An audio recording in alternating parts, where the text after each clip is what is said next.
आहेत. काही काही घरं मी असे बघितलेले ते अतिश्रीमंताचे घर आहेत, पण त्यांनी तो पापाच्या पैशाने कमवलेला आहे. मग त्यांच्या घरात गेलं ना की असा धक्का बसल्यासारखा होतो.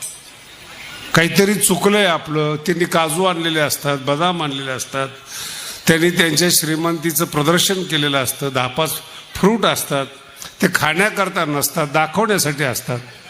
देवालाच नैवेद्य दाखवला पाहिजे असं थोडंच आहे. पाहुण्याला महाराजांना ते खायचे नसतात, ज्याला माहीत नाही ते तर बचक भरून घेतात डायरेक्ट, तो भाग वेगळा आहे.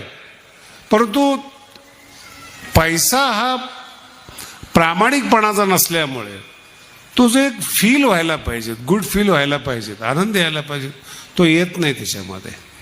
श्रीमंतीचं प्रदर्शन, आपण काय केलं त्याचं प्रदर्शन असतं त्याच्यामध्ये. आणि सत्कर्माच्या ठिकाणी जा तुम्ही, त्या एरियामध्ये प्रवेश केला तुम्हाला आनंद येतो.